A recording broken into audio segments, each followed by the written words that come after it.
All right, and we're live. So today we got a great guest. It's Denny Lyons from California. So Denny, why don't you take a quick second and tell us a bit about yourself and why you're here? Sure. I'm Denny Lyons. I've been in the business. This is my 25th year. Currently with Keller Williams in the Hollywood Hills on the world famous Sunset Strip in West Hollywood, directly across from the Roxy and the famous Rainbow Bar and Grill. And that's in a nutshell. That's a good start. So did you grow up there? Did you move there, or like most people moving to California? Or? I'm a California native. I grew up in Garden Grove, which is a little town in Orange County next to Disneyland. Oh wow. So I grew Okay. up in an area where, I had the beach on, Huntington Beach on one side, Disneyland on the other. I had Knott's Berry Farm, without going on a freeway. And so I'm a California native, and I've been in California the majority of my life. So what got you into the real estate business then? Actually, in the late '80s, I was my previous wife, her mother said, Den, you'd make a good realtor. And I went, oh, that's nice. Okay. And I went to Century 21 at that point in time, and began doing and that's how I got into it in the late '80s. Okay. So now obviously this is a niche agent or a niche agent. So is it niche or niche for you then? It would be niche. Okay. So now you've kind of got two niches. Then the first is music. So why don't we start with that, and we can talk a bit about that, and then we'll talk about your other one at the end. Sure. Well, I'm a patron of the arts, and so I love everything creative. I have thankfully and gratefully have been able to mold my two passions in real estate and in music, be it with people, band members, people behind the scenes, producers, directors, in movies, and so I've just been able to forge a dual, situation for myself that works for me. So I'm sure obviously that makes your job a lot more enjoyable and easier when you can do something you like. Oh, it's a blast. So I mean, you're able talking to people that are very creative. You get to know them on a personal level versus the professional level. And so you realize that they're human beings. And not just somebody on the screen. They actually have feelings and are human, and have there's a human element to them, not just somebody on the screen or on the vinyl or on your CD. yeah. So now you do a lot of work with musicians and artists and things like that. How did you get into that, or what spun your business into that direction? Obviously, then other than loving it, but what made you decide to mix those two together? Well, it just made real estate more fun. I mean, I've sold houses. I'm in West LA, and I spent 13 years living and selling in Beverly Hills. Okay. And so I sold to cardiologists, I sold to photographers, and these were people that were great people. Closed the deal. Everybody's happy, but there was no true bond. I mean, what do you say to a cardiologist? Yeah. I don't know, man. You know what I mean? So, they were, I did my job, but it was nothing, there was no rapport. I mean, in that sense, there was no, the rapport business-wise, of course, but not on a human level. He's talking about things that are over my head, and if I asked him, who, the animals were, he'd go, what? Okay, what, the zoo, the LA Zoo? Yeah. I don't know, man. So ultimately, yeah, I can, music, I can talk shop. I don't care who it is, how it is, why it is, I can talk shop. And that's ultimately, so I can sit there and talk to somebody and sell them a house. But at the same time, if I talk to them about where the song title came from, they get it and I get it. And so it just makes it much more fun for anybody. There's people in LA that are horse, that there's an area of Brentwood, Mandeville Canyon, that there's horses. Right. And guess what? There's people out there that deal with the horses, and because they're horse people, they can talk shop. I can't. I'm sorry. Yeah. A horse, okay, that's nice. Yeah. And so that's the deal with that. Okay. So what would you say would be the progression of your business with that? Like, and how did you spin it into actual getting business from it? Because obviously it's nice to have the passion and put it into your business, but how did you actually make that become part of your business? There's obviously luck involved. There's connections. You stay in an area a certain amount of time, especially in an area like Beverly Hills, or just West LA in general. Right. That's where a lot of the players live, be it from Sunset Plaza area of West Hollywood to Beverly Hills to the Hollywood Hills to Venice Beach. They're in that West LA area. So being in that area, and being entrenched, you run across somebody that knows somebody. It's the old adage, it's who you know, or you bounce into somebody, and it's just sometimes it's just fate, Yeah. or it's just serendipitous. It's like John Lennon and Paul McCartney were put together right there. Okay, that's serendipitous. Yeah. That's not. They had nothing to do with it. And that's kind of the way it works. Right. When you're doing what you should be doing, things just line up like the fruit line up. Yeah. So now you've obviously worked with some big names. Is there any you can say or tell us a bit, or at least what the scope of who they are, or what kind of people you're working with? There's. Anytime that you deal with a celebrity, you have what is called the non-disclosure. Right. And so because you sold them a house, and you can't run out and go, oh, I just sold Bobby 123 Elm Street. You know what I mean? Yeah. It doesn't work that way. Yeah. And so, but I can tell you the last rock star that I closed, I can't, in Venice, I can't say where obviously, Yeah. but I sold Pink and her husband Carrie Hart their home. Wow. So a big name for sure. These kind of people, you know them from MTV, or you have you own their music, but getting to know them on a personal level. Alicia, her name is Alicia, and Alicia and Carrie are the nicest human beings on the planet. Wow. They are as real as it can be. I mean, it was just a pleasure to deal with them and to get to know them as human beings. And the reason she has 8 bazillion fans is because I think the fans get the fact that she's real also. Right. Even in her concerts and whatnot, and so that's very enjoyable and very much satisfying. When you close escrow and the dust settles and they're happy with the house, and you bump into her, walking down the street, and she hugs you and she says, hey, I enjoy the house. Mm-hmm. We're enjoying the house. I don't care who it is. If you've succeeded. Yeah. Regardless if it's a celebrity or if it's just John and Mary Smith, it's immaterial. What's material is the fact that these people are happy in their home, and you had a situation to do with it. So now, other than like a non-disclosure, what type of things would be different in this case than just say a standard transaction for you? Obviously, if you're working with musicians, the musical side of it is important, but what type of thing would be different? Well, any celebrity that you deal with, or you're dealing with the actual client. You're dealing with typically their business manager and their attorney. Okay. And so the main difference, the main difference is if it's a cash, and most of them are cash deals, but that's not the point. Mm-hmm. Even if it's a financing deal, above and beyond besides the basic transaction of the disclosures and all the stuff that we all go through as realtors, the truly only difference is the fact that you are dealing with the client, and then once you go into the escrow, the client's pretty much job is done. Okay. They're busy, they're doing their thing. You now get switched to the business manager and their attorney. Right. For all the paperwork and the signatures and all this and whatnot. And so you are dealing with 3 layers of people. Okay. And so, but other than that, it's no different than any other transaction. Would you say there's a more or less personal side to it in that side, or like an emotional side? Like, if you're working with home buyers and they fall in love with a house and they love it and they get all emotional attached, do you find that, or is it different because you're dealing with managers and lawyers and stuff? No, because a lot of times the manager, keep in mind, a lot of the time the business manager will help make the decision. Right. Not only will the client be showing up, but the business manager as well, because they're the ones who control the money. Right. And if they think the house is not a good idea, trust me, the business manager has more power than the client, typically. Yeah. Because that's what they're paying them. Right. Exactly.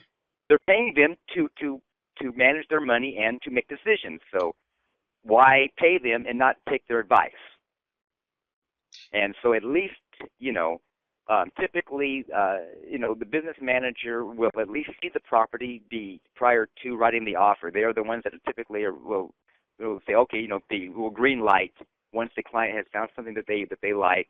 The business manager is the one that basically takes a look at his or herself, and then pulls the trigger with the go ahead. And the attorney is just there to babysit the boilerplate contract, Right. and if any counters need to be up, they're drawing the counters, makes my job easier. Yeah.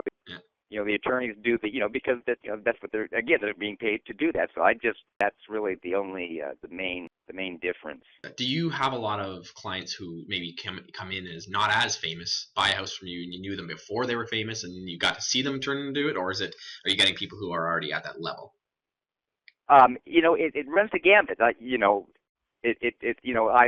sold houses to a Russian director, big time. No, excuse me, not Russian, Polish. Right. Director. Not Roman Polanski, another one. I don't think he's allowed there, anyways. Right. Yes. Hello. and so I don't really, and so I had this guy didn't know him from Jack and the Beanstalk. Right. When I started working with him, it was a referral. Right. I sold I sold an actress named Amy Garcia a house in the Los Feliz area of Los Angeles about a dozen years ago, when she was on a TV show called Greetings from Tucson. Okay. And everybody knows her as George. She was on the George Lopez show, and she was George's hot niece. Okay. I think I know the one. Yeah. But it's like, Amy was George's hot niece that came to live with them. Okay. Yeah. And so, but I sold her a property long before that. So that's a perfect example of your question. Okay. Now, for lifestyle-wise for you, obviously you are into the music scene. How much of that overlaps into the actual business itself? Like, are you using that to generate business, or is it just because you love it, or are you using that as a way to grow your business? Well, it's twofold. I have a whole set of music connections between record labels, business managers, and personal managers as well. And so I market, to any music situation, I market directly to the music business. And then I have my regular business, which is just John and Mary Smith or whoever, and so I put on my more traditional realtor hat for those, right, and then my Rock N Roll Realtor, for the music, or the entertainment in general, like I said, the patron of the arts, right, and so because I just love music, and I love the movies and the whole kit and caboodle, and the people there are great, and so I kind of have two separate, I market differently for a house that, let's say, a retired couple owns that I'm marketing. I'm not marketing them to the record company. Right. I'm marketing them. It's two different sets of marketing that I do. Yeah. So on the music side of things, or on the entertainment side of things, as far as houses go, what would be different? Like, I know you'd sent me a listing earlier of something that you have. Obviously, musical recording studios, is that a big part of the purchase, or is it just the lifestyle, or is it the actual having the home set up for music? Is that a big part of it?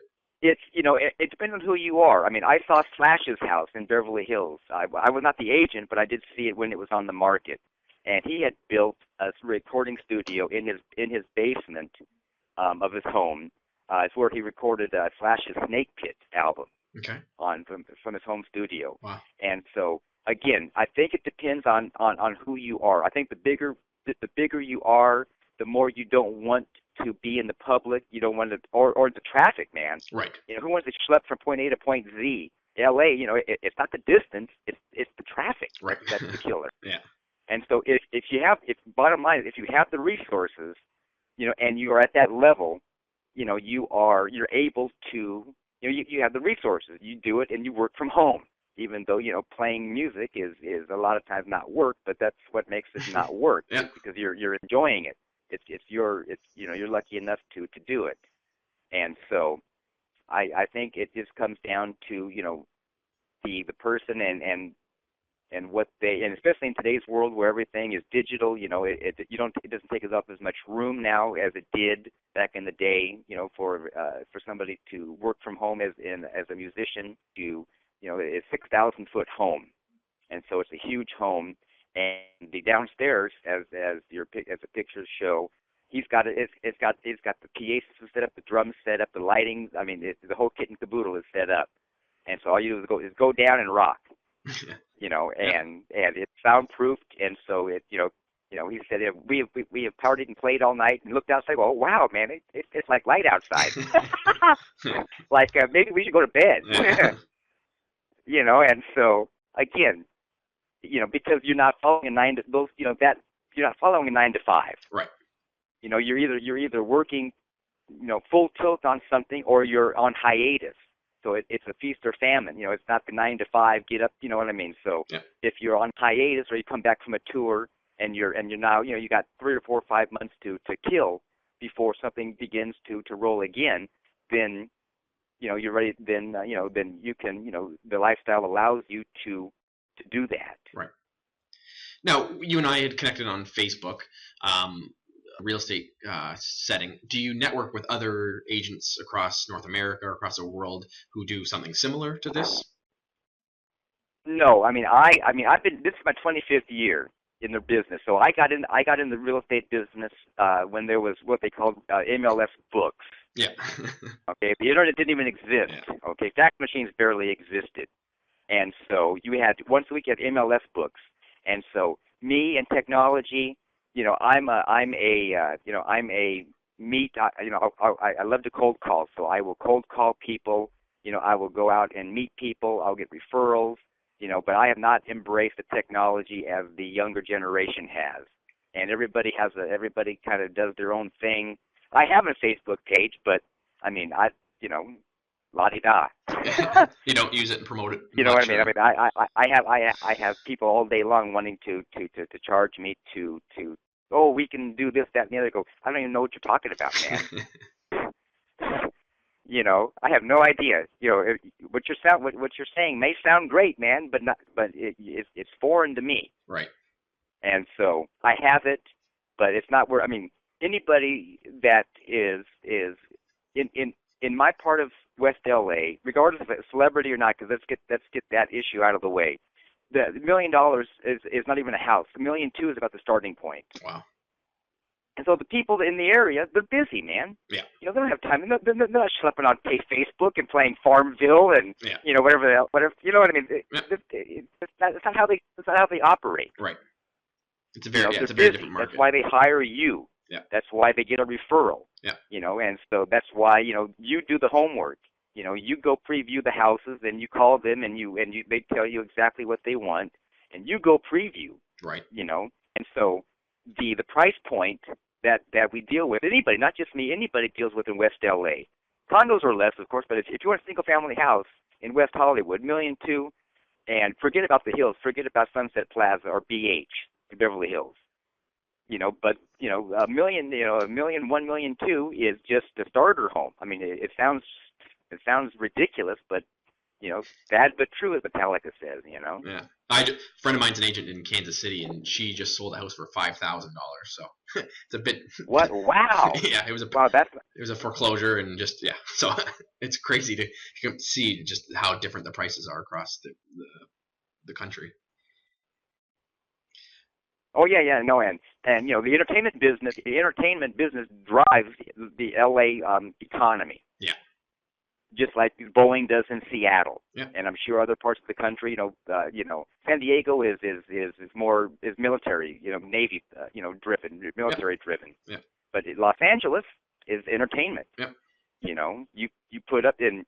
Somebody makes $20 million on a movie, which sounds crazy, but thinking a $2 or $3, $4 million house is chump change. Yeah. They just write a check, and move on. And so it's kind of like monopoly money. It must be nice. Okay, so I'm gonna shift gears into one of your other niches. So for you, it's you said you do a lot of cold calling. So can you tell us a bit about that? And obviously, you said about I think you said about 50% of your business comes from the music side and entertainment side. So the other side is obviously going to be picked up from the cold calling. Or? Yes, yes. I've been cold calling since the '90s, and it works. You know, it works if you do, as I Right. tell people. It did. Does that work? That's what you do, man. Yeah. You know, I mean, hello. Yeah. I have, you know, it's so ingrained in me that nothing bothers me. I mean, I've seen it all, heard it all, you know, and so it's something, you know. Gary Keller, the founder of Keller Williams, has a new book or a newer book called The One One thing. Thing. Yeah. And his gig says, you know, find one thing. I mean, I'm simplifying things, you know, in lieu of time, but find one thing and do it. And you know, it's cold calling, you know, 10,000 postcards every month, you know, but you know, you have to do something. Yeah. You know, you can't sit like a lump of sugar. Yeah. And that's You what know, this podcast is all about. It's finding that one thing for people and doing it. exactly. So for And the so, and get ahead. so for the cold calling for you, what would you say is the average price point in your area then for that? The average price point, depending upon if it's, because I'm calling single family and condo. Okay. Houses are north of $1 million. There's not a single family house anywhere in my marketing area. On the west side of LA, I don't care if it's Venice Beach, if it's Marina Del Rey, if it's Westwood, Brentwood. Brentwood's even more expensive. Wow. You know, Beverly Hills. I mean, all these little towns. You know, $1 million is entry level, if even that. Right. Condos, are for the smaller condos. You can get a condo in the 500 range, maybe four. You know, depending upon leased land, is a place in Marina Del Rey that you can buy a condo in the threes, Right. but it's on leased land, and so you've got like your HOA is massive because you're paying a HOA plus you're paying a land lease fee, Right. Yeah. and hence that's why the prices are lower because your payment is much higher, your HOA fees. You know, so you know, but generally speaking, 500K is the starter for, you know, anything of stature, anything more than 1,000 feet, and it goes up from there. You know, you can pay millions of dollars on the ocean front for a condo. Wow. So do you do a lot of cold calling to luxury homes, or is it that entry level detached family No, home, or because what's no, it's actually anybody and everybody, because the do not call list forces you to, especially in West LA, because a lot of people have been taken off of it. right? It forces you to broaden your parameters. Yeah. That's why you're cold calling condos. I also put in 4 units and under and single family. Okay.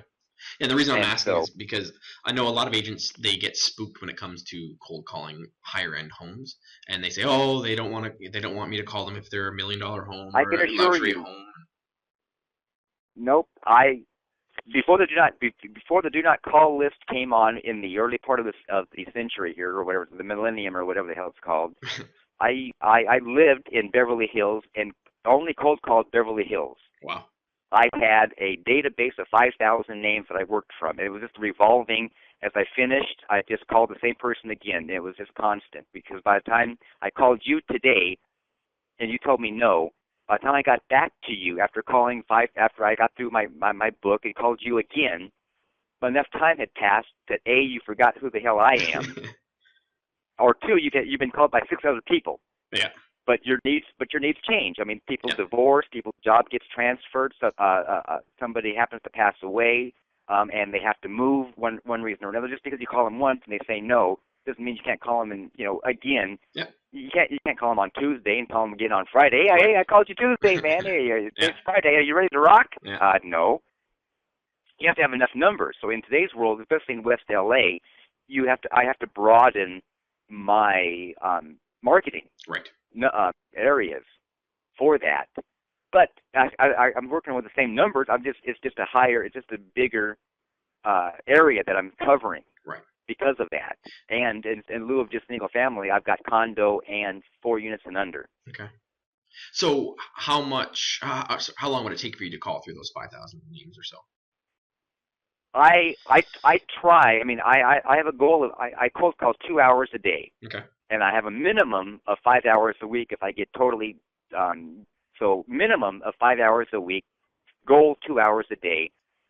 It's I can average about 75 dials an hour. Okay. So if I cold call for 2 hours, I'm going to make 150 calls a day. Right.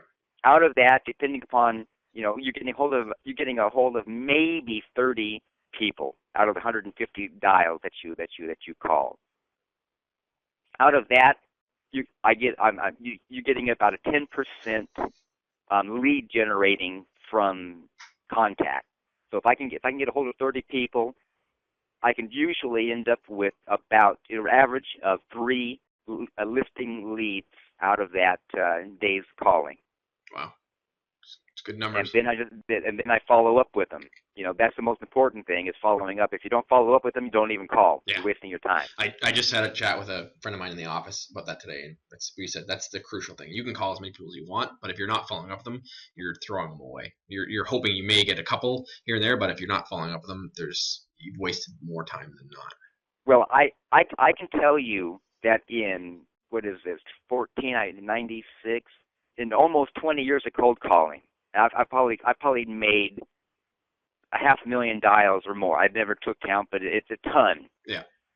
And I bring it up. I've only had one time that I cold called the gentleman on a Monday, and his wife had passed away on that Saturday, which I had no idea. I was just cold calling. Yeah. And he said, "My wife just passed away on Saturday. I can't live here. Come over right now. This is my house. I'm moving out to my son's house." One time. Every other time, you've had to follow up and continue to be persistent, pleasantly persistent, I call it, because if you are not pleasantly persistent, you will burn your bridge, because they will sense it. Yeah. But you got to just follow up. Hey, are you still looking to sell your house? And if you are, is now the right time? No. Okay. Thank you. I'll call you again. Have a good day. Thank you.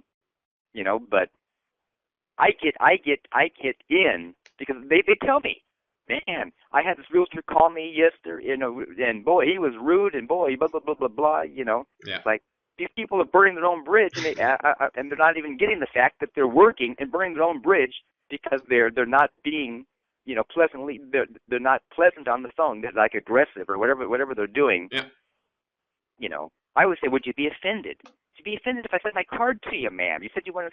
Oh, no, I'm not. Wouldn't be offended. Well, of course you're not going to be offended. It's a great, but you see, I'm going to send my card to you. I'm going to come and bang on your door tomorrow.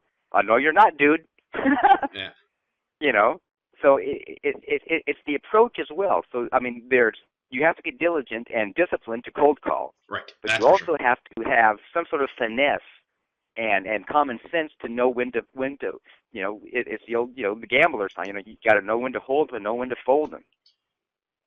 So, do you use any certain scripts, or follow any certain types of scripts? No, well, my script is I identify myself, I identify my company, I identify the purpose.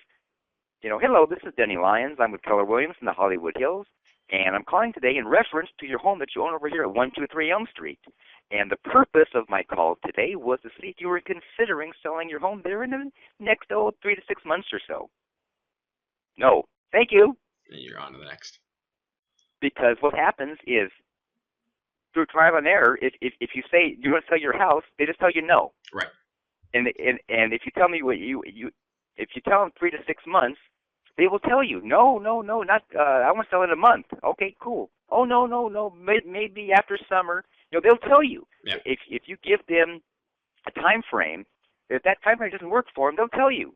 No, but I'm going to sell in April. Okay, cool. Guess what? This is January. And then follow up. Very cool. Follow up. Yeah.